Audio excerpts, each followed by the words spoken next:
Hey guys, how's it going? So, the time has arrived. Today I am going to do a review of Cyberpunk 2077.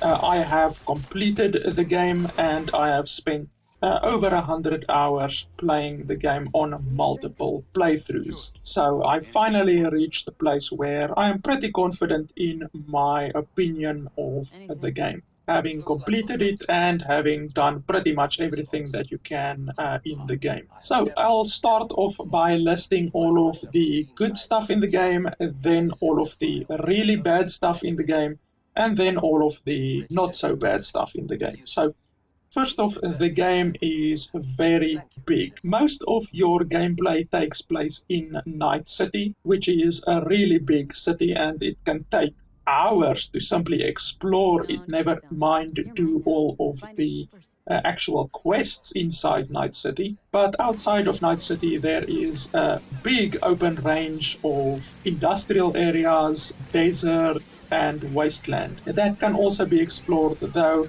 for the most part it is pretty empty. There's maybe, I would say, like 15 quests or so outside of the main city. So the majority of your gameplay will take place inside Night City. So one thing that I like about the game is it is very big, very expansive, and there's lots of stuff to do. Obviously, as I've said, I've spent over 100 hours on a single playthrough before I completed the game. The game can be completed in roughly, I would say, 40 to 50 hours if you really rush it. But if you play like I play and do all of the side quests and explore all of that kind of stuff, then you will reach 100 hours of gameplay in the game. The game also has fantastic graphics. Like, I can honestly say this is the most prettiest game and most good-looking game that I have ever played. It's better looking than Red Dead Redemption, Grand Theft Auto, Horizon Zero Dawn. Like, pick any game that you want. This game's graphics is phenomenal, and it runs amazingly as well. That should also be pointed out. I have a 1070 GTX card, so it's over a 5-year-old card, yet my PC runs this game beautifully. I constantly have 60 FPS, and as you can see from the footage, the game looks beautifully. I run it on high, not on ultra, but on high.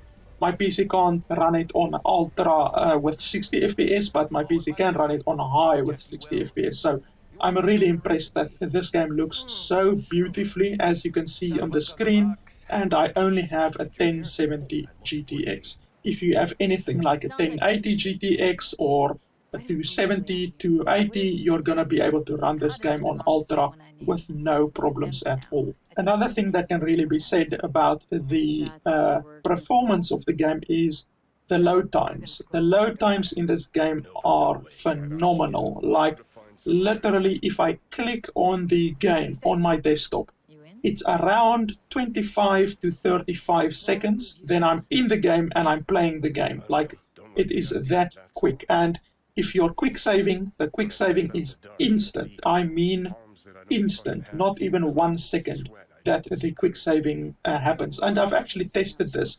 I've pressed F5, which is the quick saving button, and then immediately after it, pressed Alt F4, and then I go back into the game to see if my quick save actually happened, and it did actually happen. So literally the quick saving takes 1 second. You can literally Alt F4 immediately after pressing the quick save button, and the game actually quick saves. So quick saving is extremely quick.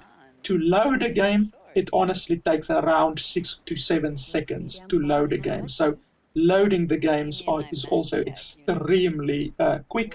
And that is extremely important to not break the immersion of the game. So I'm really impressed with not only the speed that it takes you to get into the game from your desktop, but I'm also impressed with the speed of the loading and the saving of the game. It's honestly impressively fast. Even though I do run the game on a SSD, but honestly, I think that's just about standard these days, that you would run your games, especially a game like this, on a SSD, and it's only about 100 gig in size, so It's not massive like Call of Duty or anything like that. You just need 100 gigs of space on your hard drive. Another thing that I really like about the game is the fact that environments are destructible. So literally cars and most environments in the game are destructible. If you shoot a car on the rear bumper, then the rear bumper will fall off. If you shoot it on the door will fall off. You can shoot light poles, telephone poles, most walls, everything is destructible, and that's really pretty awesome. Especially, once again, like I say, for your immersion in the game. Do not break your immersion.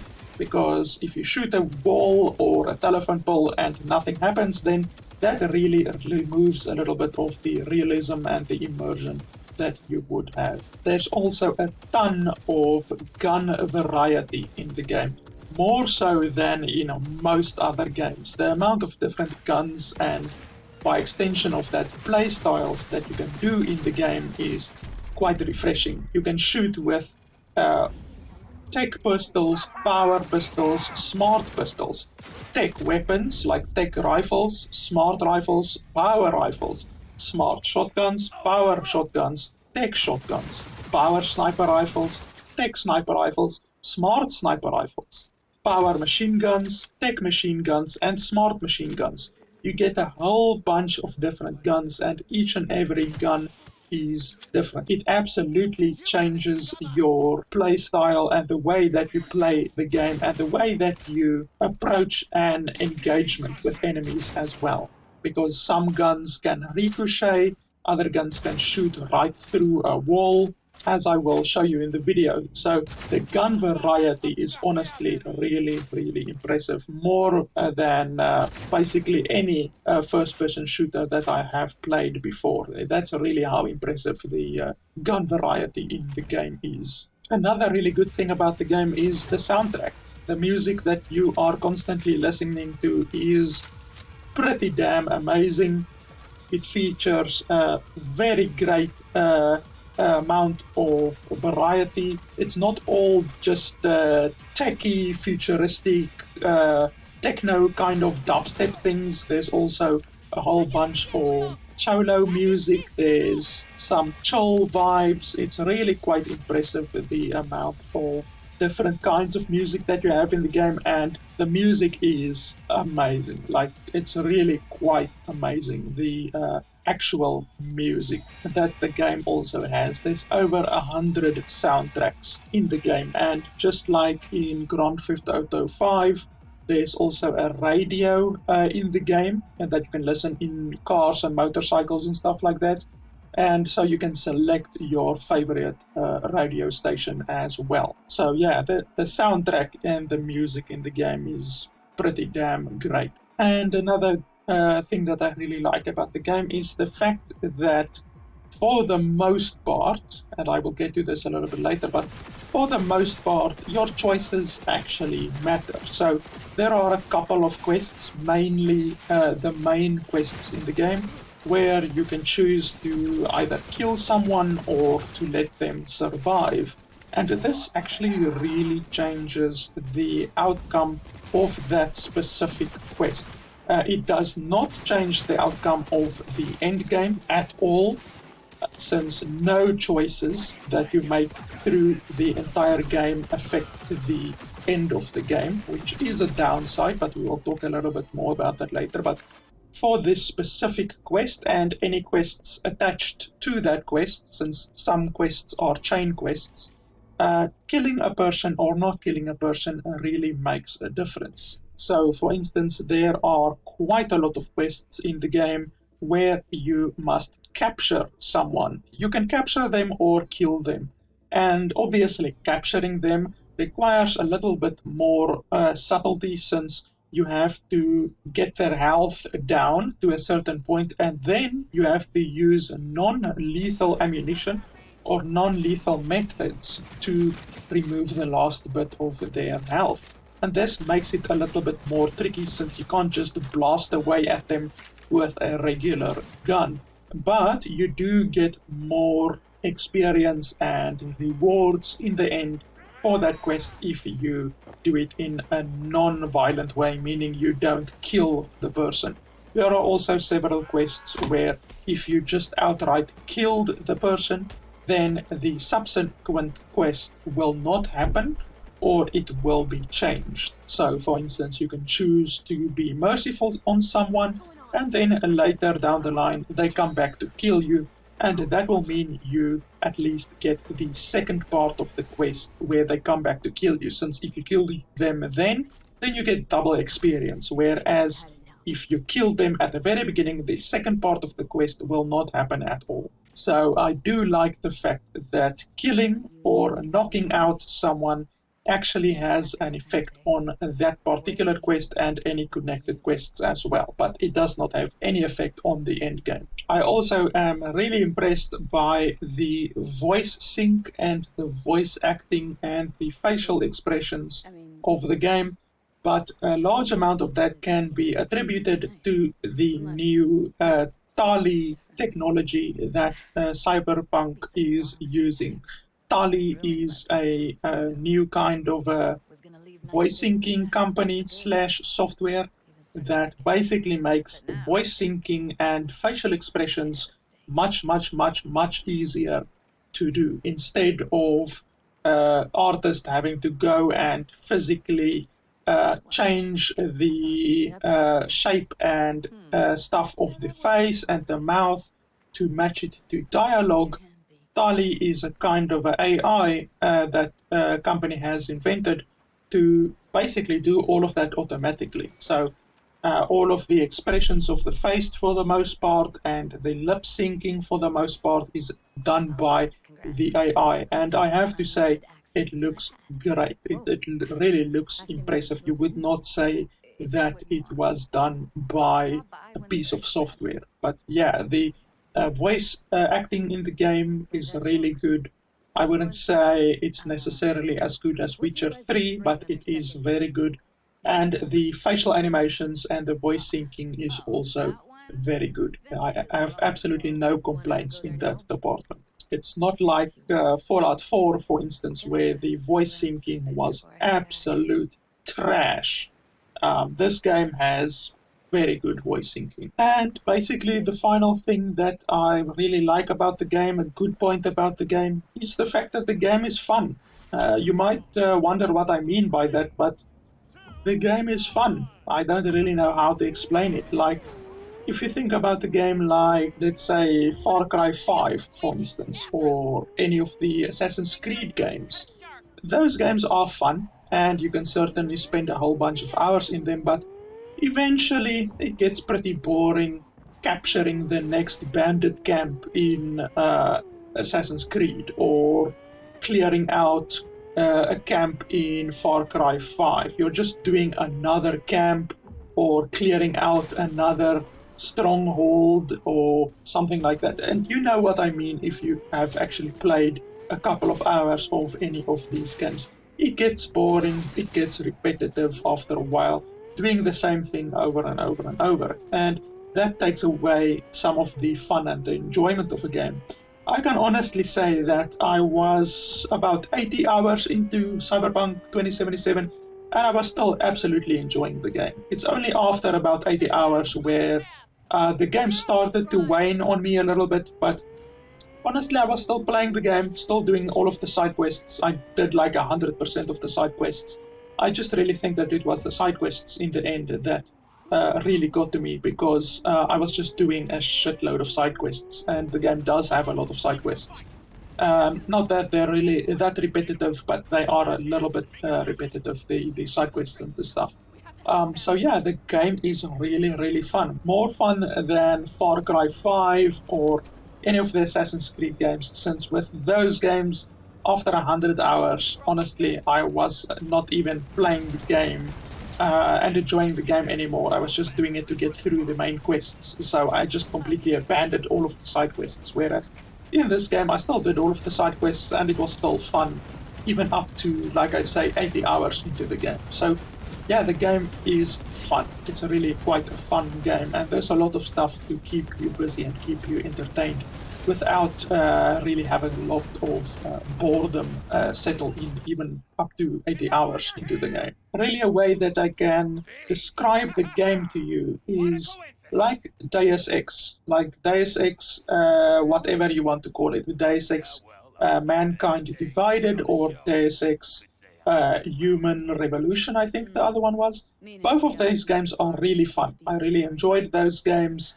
It's not open world per se. It's not open world as this is, for instance. It is a little bit open world, but it's like Deus Ex, and it's a futuristic setting. There's a lot of shooting, and there's a lot of quests, all of that. But this game, Cyberpunk 27, just has more. It has more variety, more guns, it has vehicles, it has more open ranges, better quests, better voice acting, in my opinion, though not by far. So it's like Deus Ex, just more, bigger, better. It's not an extremely better game, but it is a better game than Deus Ex, and Deus Ex, in my book, is a pretty damn good game, in my opinion.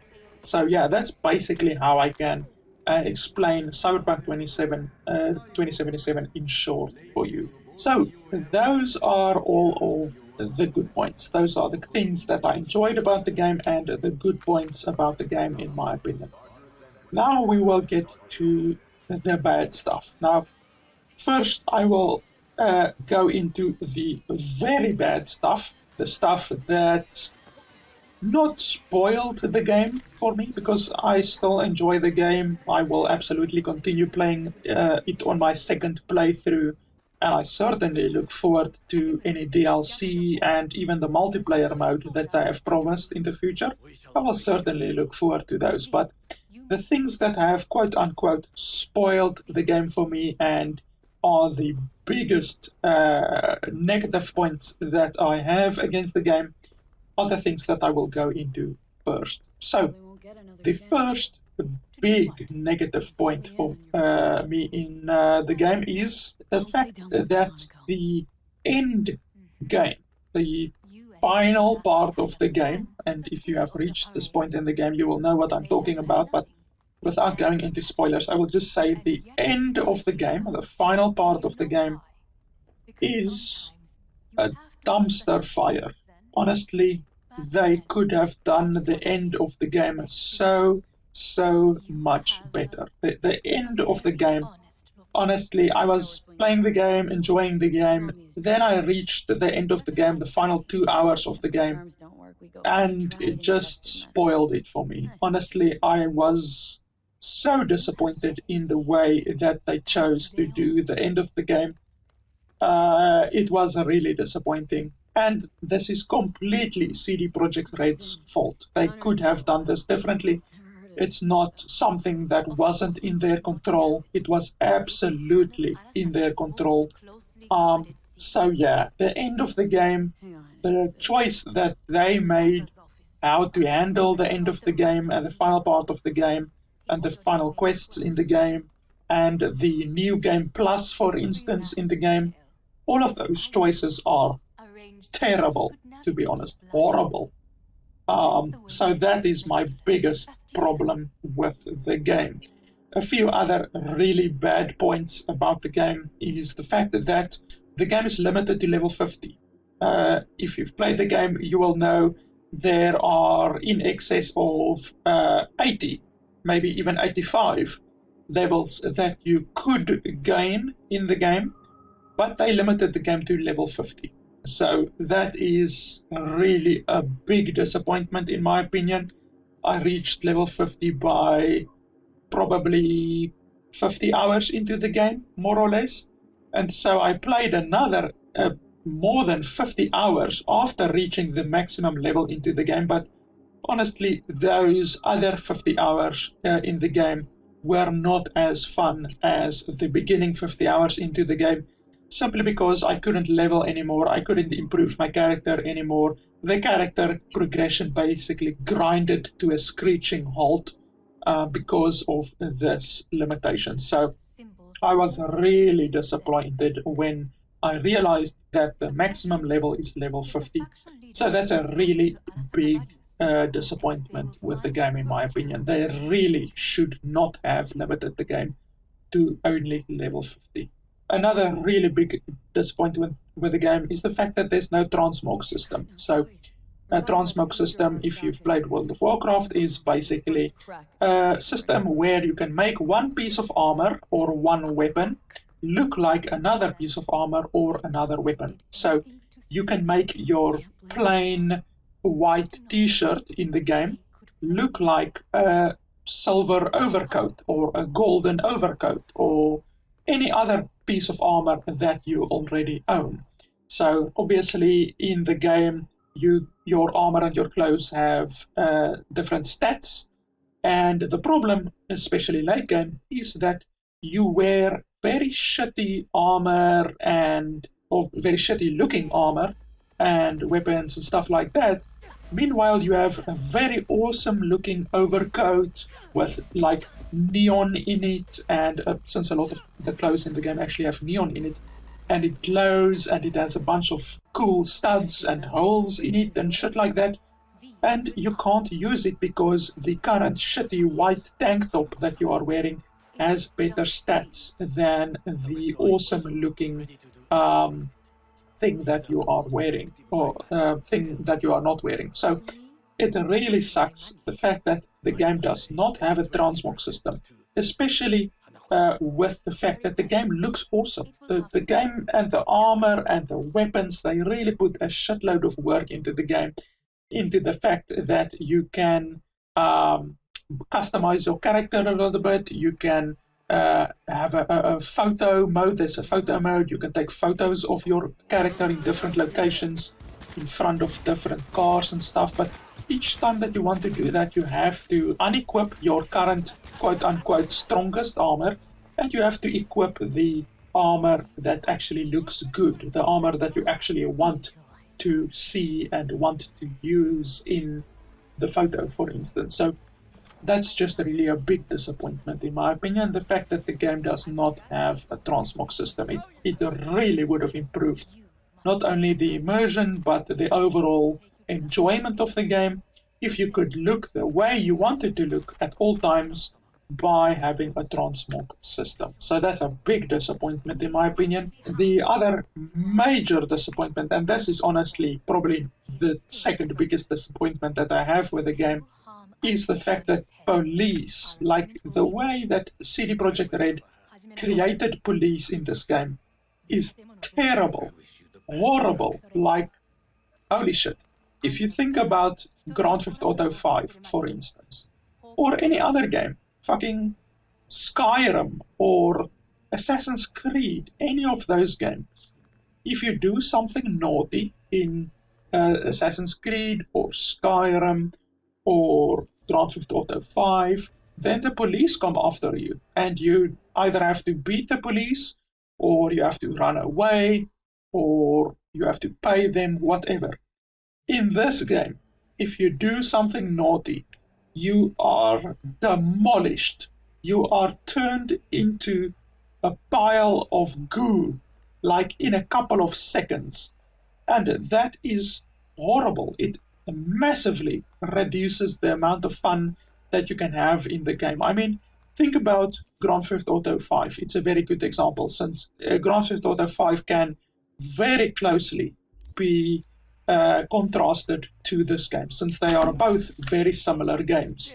They are both open world, they both have similar themes, you can just fuck around and do a bunch of stuff in them, they have a bunch of quests, vehicles, all that kind of stuff. Both first-person shooters for the most part, even though Grand Theft Auto 5 also has a third-person mode where this game does not. If you think about Grand Theft Auto 5, you can just decide to blow a bunch of shit up, a bunch of police come, you kill them, a bunch of stronger police come, you kill them as well, a bunch of even stronger police come with helicopters and tanks and all of that kind of stuff, and if you are powerful enough and skillful enough, you can defeat them, and you can just gain a bunch of cool weapons, like assault rifles and stuff from them, you gain a bunch of cash from them, you gain experience and all that kind of stuff. That's really fucking awesome. I mean, you can spend hours in Grand Theft Auto 5 simply doing that, fighting police the whole time.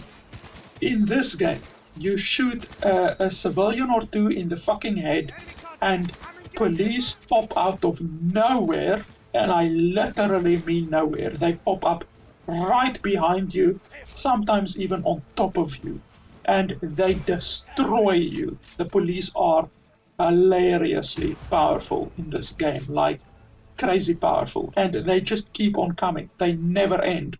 The game does have 4 wanted levels, so if you do a little bit of bad stuff, 1 or 2 policemen will come after you. If you kill those policemen, your wanted level goes up until a maximum of wanted level 4. At wanted level 4, you will die in 10 or 15 seconds. That's how bad it is.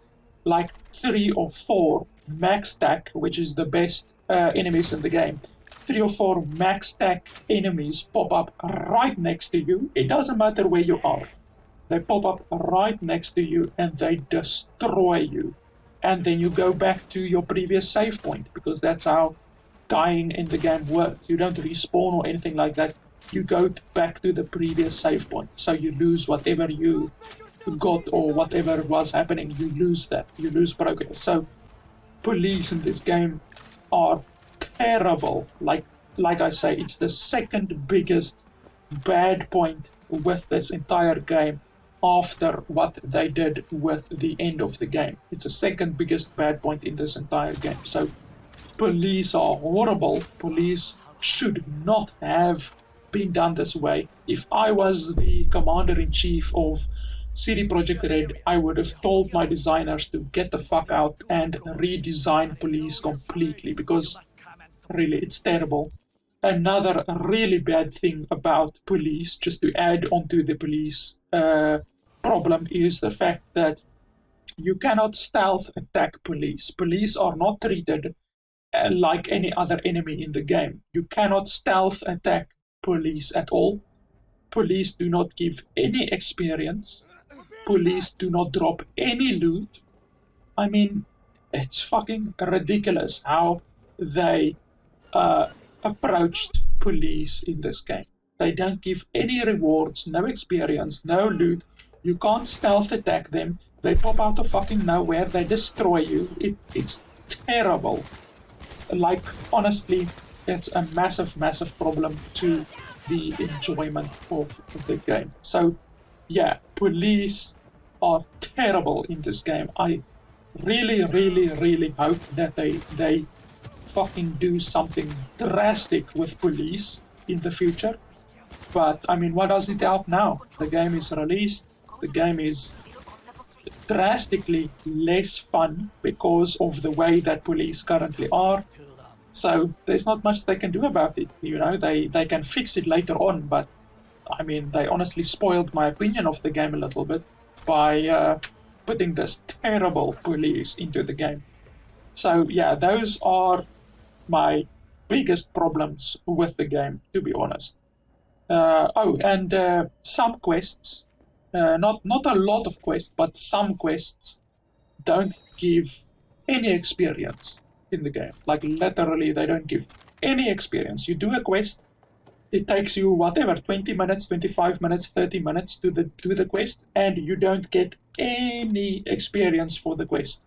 You only get whatever, money sometimes, or a gun. Best case scenario, you get a gun, but you don't get any experience, and that's terrible. I mean, why would you do a quest if it's not going to give you experience? The entire fucking ethos of a quest is you get experience. You gain experience by doing a quest. Why would you want to do a quest? Killing enemies in the game give experience. So you would much rather want to kill enemies for 20 minutes, 30 minutes, whatever, instead of getting no experience from a quest. And the worst thing about it is the fact that they don't tell you what a quest gives. Like, you can go look in your quest log and it doesn't show anything. It doesn't show what reward you will be getting, doesn't show how much experience, gold, doesn't show anything. So it's really disappointing when you do a quest, you've spent 20 minutes or 30 minutes doing a quest, and you get like 2,000 euro bucks or whatever they call it, euro dollars, eddies. You get 2,000 eddies for doing a 20-minute or 30-minute quest. I mean, that's fucking ridiculous. It's 2,000 eddies in the game is nothing. But yeah, it's really disappointing, the fact that some quests, not a lot of quests, give only cash or only a weapon when you completed it, and it doesn't give any experience. Even though, like I say, when you reach level 50, you don't get any experience in any way. But obviously, like I say, that's a very big problem in and of itself. The fact that the game is limited to level 50. So yeah, those are honestly my biggest problems with the game. It's maybe 1, 2, 3, 4, 5 of the biggest problems that I have with the game. If these 5 things were addressed, this game would honestly be a game of the year, possibly game of the century for me. It would honestly be better than Witcher 3 for me. And I hold Witcher 3 in a very high regard. Witcher 3 is probably in the top 5 of the best games that I've ever played. And this game would have been right up there. But because of these 5 points, the game is not even in the top 5 of best games that I've ever played. That's honestly what a big impact these 5 points have made on my opinion of the game. And it has caused it so that this game is not better than Witcher 3, in my opinion. So, yeah, those are the 5 biggest points. I will quickly, so that this video is not too long, I will quickly run through the other bad points of the game. Even though these are not major bad points of the game, it's just basically aside bad points of the game. They don't really change my opinion of the game all that much, even though there's quite a few of them. So altogether they do pile up and add on to the quote-unquote score of the game, even though I don't rate games at all. So let's have a look. Vehicles disappear when loading, when looking away. Vehicles disappear when looking away. So this is done in many games in order to reduce the amount of movement and processing power that the game requires to run. So sometimes you will see a very nice car and you are standing right next to the fucking car, like literally right next to the car. You look away from the car and you look back, then the car will have despawned. The car will have just gone away. And like I say, it is done in an effort to reduce the processing power and the strain on the game's graphical engine or whatever.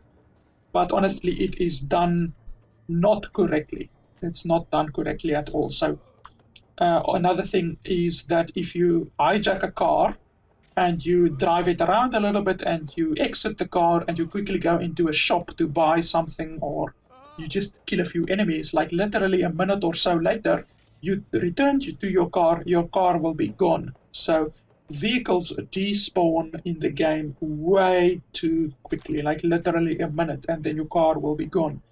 And it's not a huge problem since you do have the ability to summon a car to your location at any point, but not that specific car. So you can't summon that specific car that you had back to your location. You can only summon back one of the cars that you currently have in your car library to your location. So that's another bad point. Like I said, you can't sneak attack cops. That's very bad. Overcrafting ammo and consumables is something that is a little bit of oversight. You craft ammo and you can only hold, for instance, 100 shotgun shells. But you can continue crafting shotgun shells. So the game doesn't warn you that you are overcrafting ammo at all. You can just continue crafting ammo. It takes your resources for crafting the ammo, and you don't get in excess of 100 shotgun shells. So that's a bad point. You literally aren't warned at all. The game doesn't give you any indication when you are overcrafting at all. Another bad point with the game is the fact that the game does not have, for the most part, basically it doesn't have at all, any vehicle combat. There's no vehicle combat outside of quests. There's no car combat, vehicle combat, races. You can't race at all vehicles.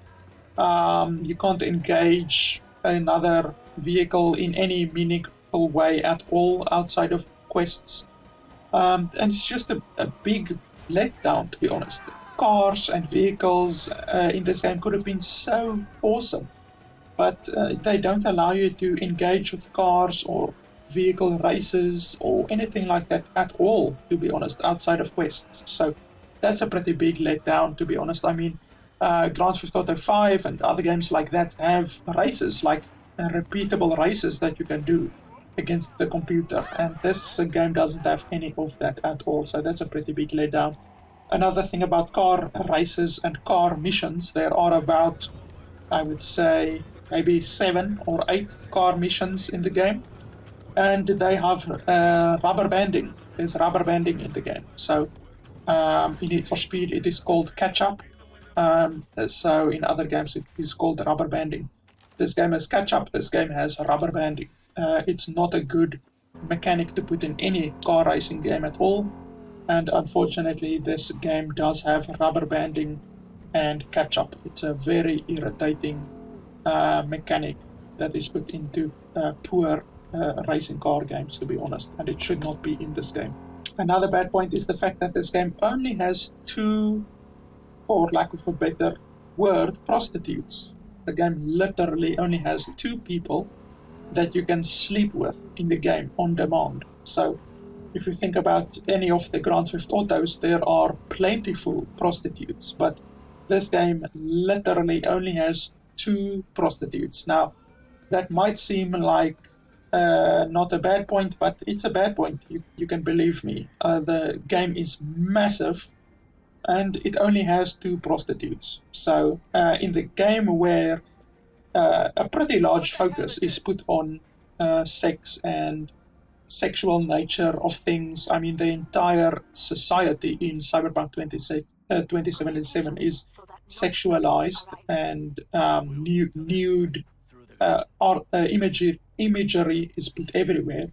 In a game like this that is so sexualized, the fact that you can only have 2 prostitutes in the game is a travesty, to be honest, and it's just very lazy from CD Projekt Red. The fact that you can't jump or crouch or sprint in many quest areas and while on many quests is a huge oversight, to be honest. It should not be that way.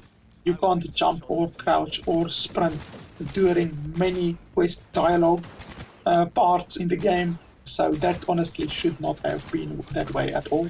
And last but certainly not least is the fact that the game, for the most part, almost completely, to be honest, does not have any choice. You do a quest, and your choices in that quest matter, but your choices do not have any far-reaching impact, I guess I could say. It does not have any far-reaching impact across the game. So inside a quest, you can choose to kill someone or not to kill someone. Or you can choose to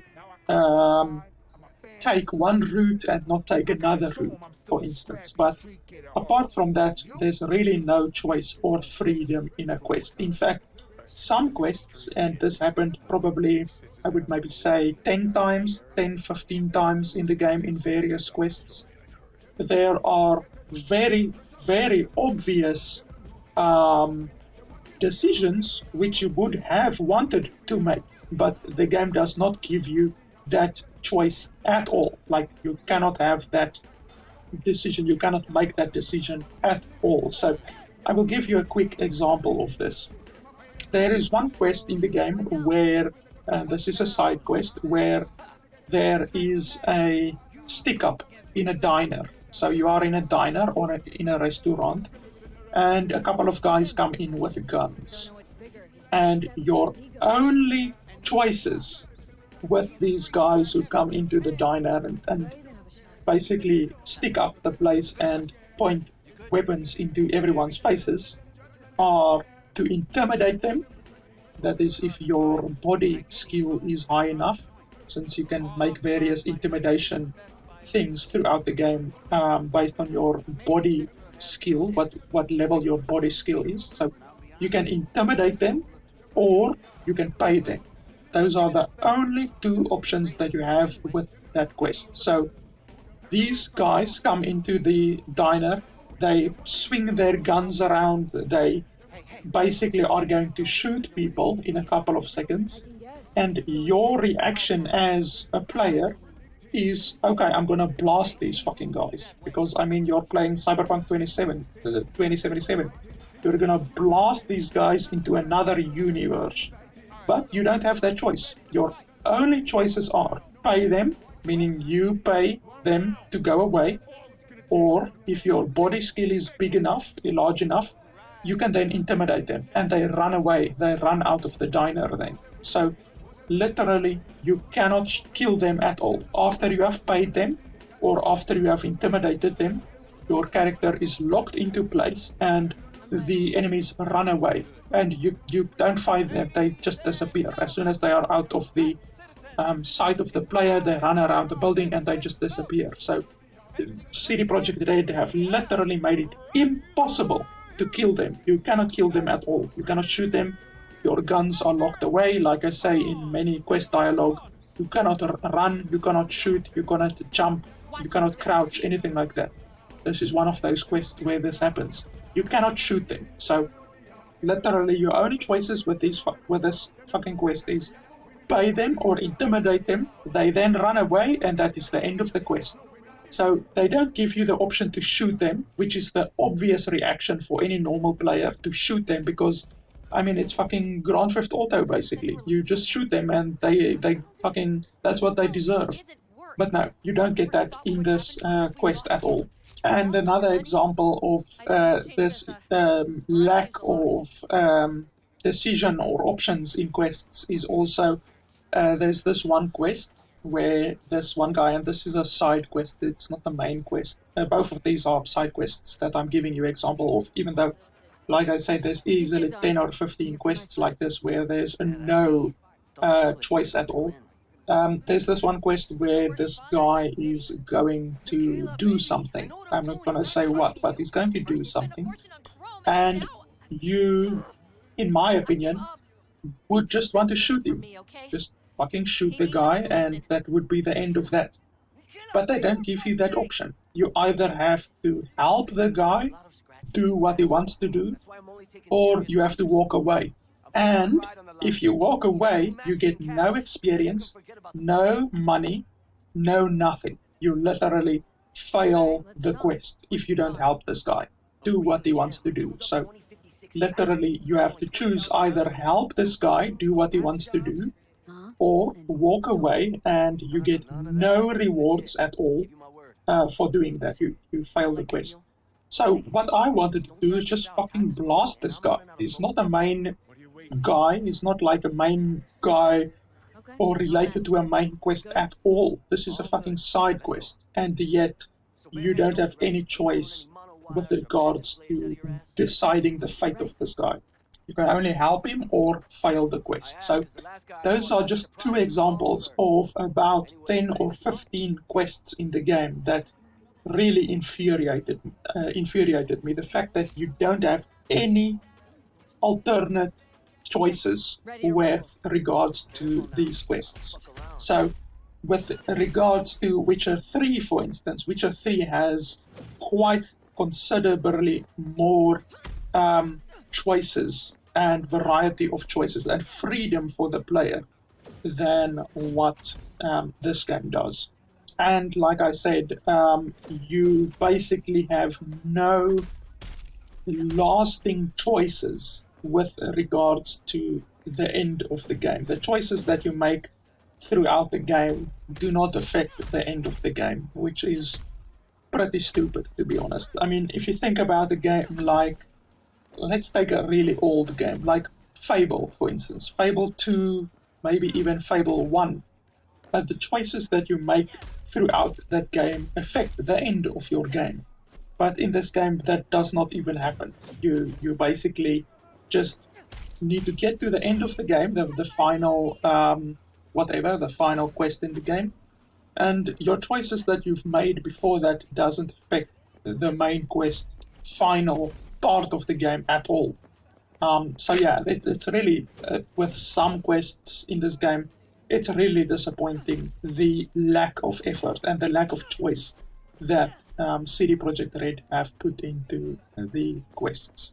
Apart from the numerous glitches that are currently in the game, that obviously will be sorted out with time, there are also a few what you could call design oversights, like for instance the fact that you can't draw your weapon at all, meaning you can't shoot or defend yourself, you can't jump, and you can't run in many different areas in the game. Now, these are supposed to be safe areas, but as you can see here on the footage, I am in one of these quote-unquote safe areas, which is a rubber dock. It's in the shop of a rubber dock, yet the enemies can still shoot me. So I can die in this rubber dock's shop, which is a quote-unquote safe area, yet I can't defend myself at all. So this is one of the design oversights in the game, which probably will not be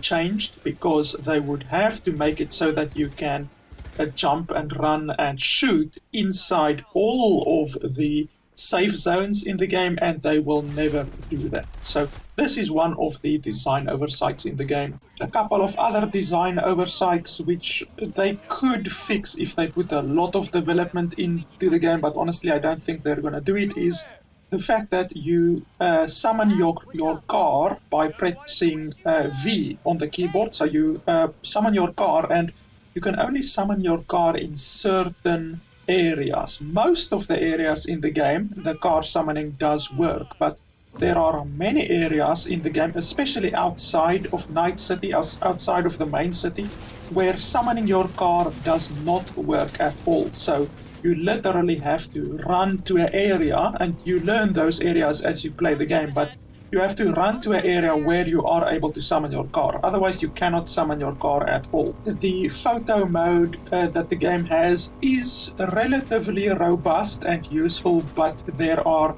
several changes and design improvements which they could have done on the photo mode. For instance, not locking the distance that you can travel from your character to the amount that they locked it to, because they made it so that you can only go maybe 2 meters from your character, and that is the maximum amount that you can travel from your character. But that literally stops you from doing any landscape big photos, like putting your character next to a mountain, for instance, and going back and taking a photo of your character and the mountain, for instance, or standing your character next to a house and taking a photo of yourself and the house, simply because you cannot travel the character or the camera far enough backwards so that you can get yourself and the house into the photo. So the photo mode has several lacking features, unfortunately, though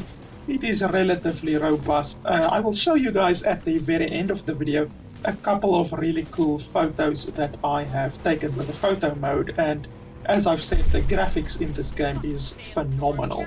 Another design oversight is the GPS in the game. Similar to many other open world games like Grand Theft Auto 5, you have a GPS and you can place a waypoint on your map by right-clicking on the map, and the GPS will then guide you to that waypoint. But in this game, the GPS is horribly lacking.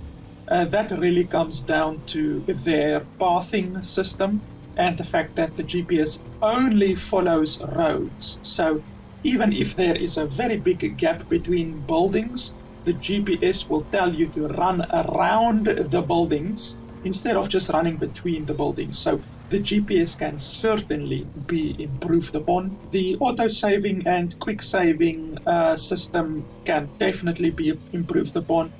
It does not create enough instances. I think it only creates something like 3 instances, meaning you can quick-save 3 times and auto-save 3 times.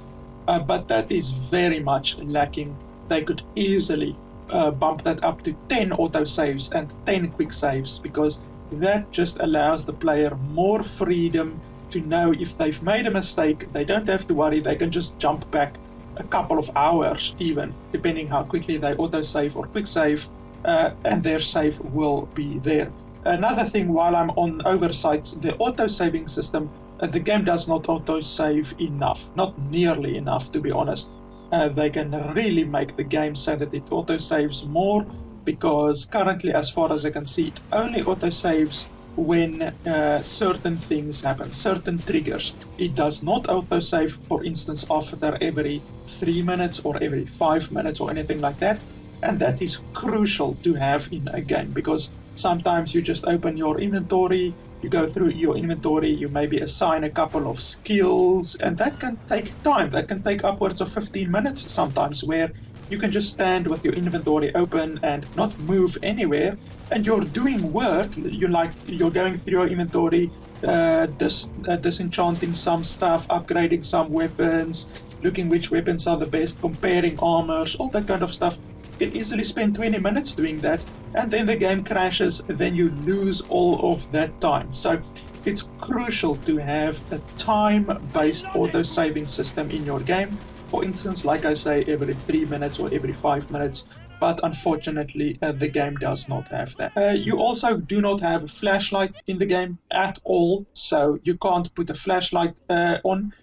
I will show you some footage here where it is extremely dark, like horribly dark. You cannot see anything, and yet the game does not have a flashlight system. So it would have been extremely useful if you could have a flashlight, but the game does not have a flashlight at all. So that's a pretty big oversight, to be honest. Another really big oversight is the fact that at the very end of the game, and I put end in quotation marks since there really isn't an end to the game, but anyway, at the very end of the game there's no post-game summary. So I will use Wolfenstein Youngblood as an example.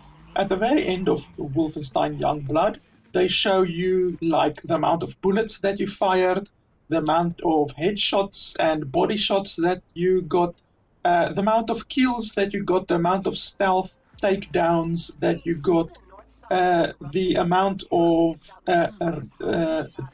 distance running. Like, that would be really cool to also see in Cyberpunk. The amount of time that you spent outside the city, the amount of time spent in a car, for instance. All of this stuff would be really, really interesting to see. And Cyberpunk 2077 does not give any kind of post-game summary. So you can't see how many kills you did, you can't see how many stealth takedowns you did, you can't see which gun you shot the most people with. In Wolfenstein Youngblood, it actually shows you your most used gun, your least used gun, the gun you did the most headshots with. All of that stuff is extremely interesting for the player, and yet Cyberpunk 2077 does not show anything like that. So that, in my opinion, is a very big oversight as well, and it would honestly be very easy for them to implement this, since all of these things can easily be tracked. It's simply an analytics that they can program into the game. It's not as if they will really have to do a massive overhaul of the game or anything like that, in my opinion. Another oversight is the fact that many skills, but particularly athletics and engineering skills, level way too slowly, like incredibly slowly, especially athletics. I have completed the game and spent over 100 hours in the game, and yet not a single one of my skills are level 20. And some of my skills are still like level 0 and level 3 and level 4, and the entire level 20 system is based on the premise that you will reach level 20 and then you unlock the ultimate skills of that particular skill.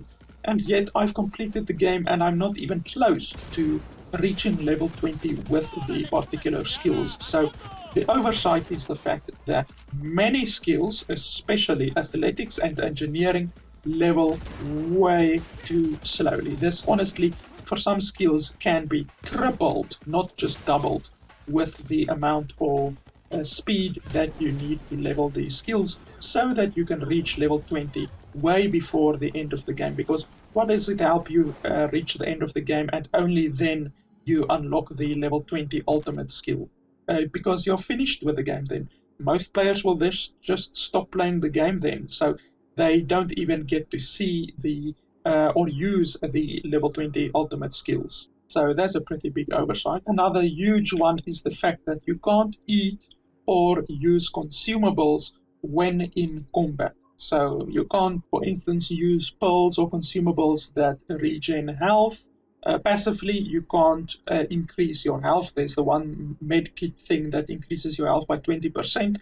There's another thing that increases your weight that you can carry by 50%, which is extremely useful, and you can't use that in combat. So if that effect, for instance, the 50% weight increase, expires in combat and you are over encumbered, then you are going to walk extremely slowly until you have finished the fight. And some fights can last 10 to 15 minutes. So if that effect expires in combat, you cannot increase your weight again until you have finished that combat. So that's a very big oversight, and it has happened to me dozens of times where I am stuck being over encumbered because my plus weight effect expired while I was in combat, and it's extremely infuriating to walk at a snail's pace while you are in combat. So that just about covers it for the actual oversights that CD Projekt Red have made on this game, in my opinion. So yeah, guys, that's pretty much all of the stuff that I have on the game. The very good points, like I said, the very bad points, and then also the bad points. I could talk a little bit about glitches in the game, but to be honest, I didn't experience many glitches at all. I experienced maybe, I would say, 2 game-breaking bugs, but I just reloaded my save.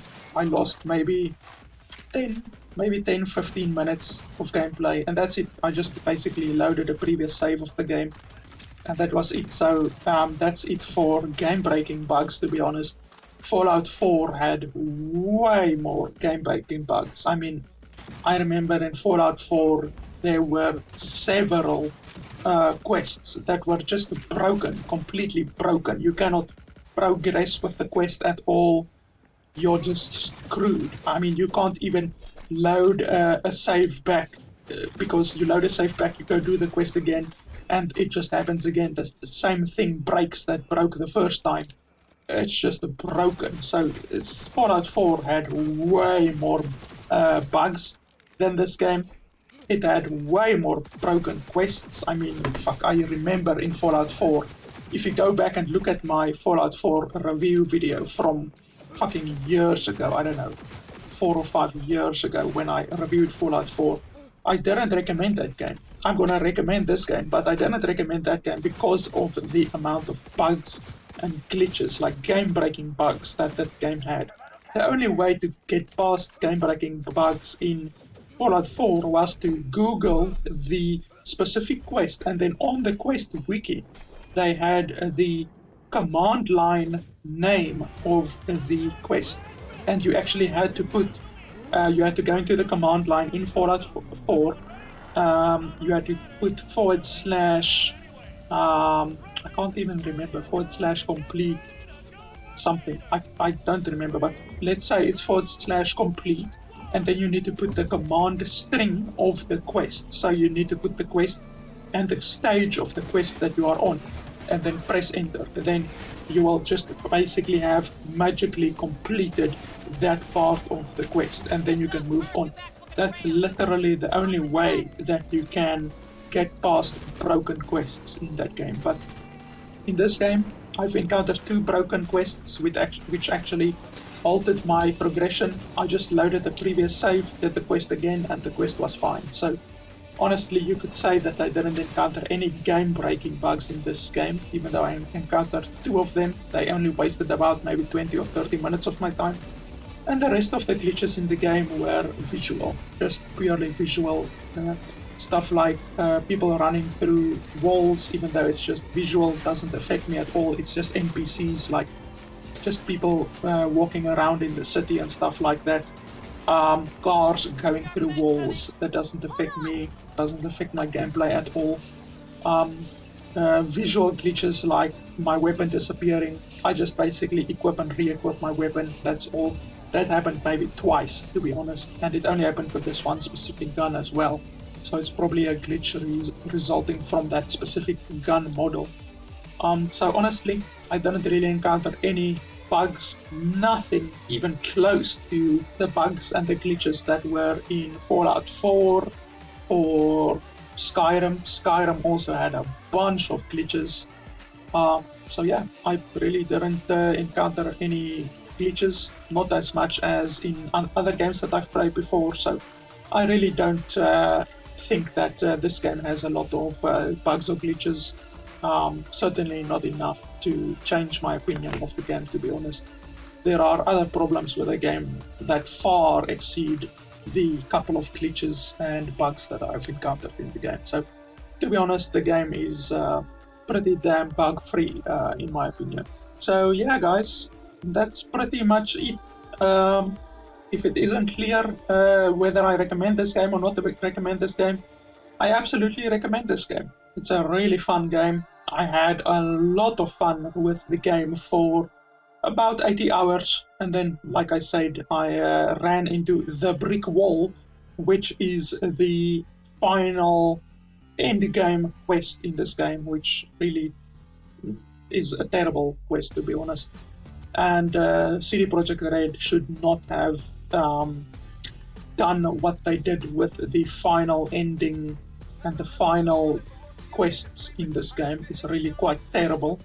And the fact that there isn't a new game plus in the game at all is also pretty terrible, to be honest. But yeah, to be honest, I really enjoyed the game up until 80 hours into the game, and for $40 or $50, which the game cost, and that's actually a really good game. That's a really good game in my opinion. If you can enjoy a game a lot, like I really enjoyed this game a lot, for 80 hours and it just costs you $40 or $50, then honestly that's a really good game in my book.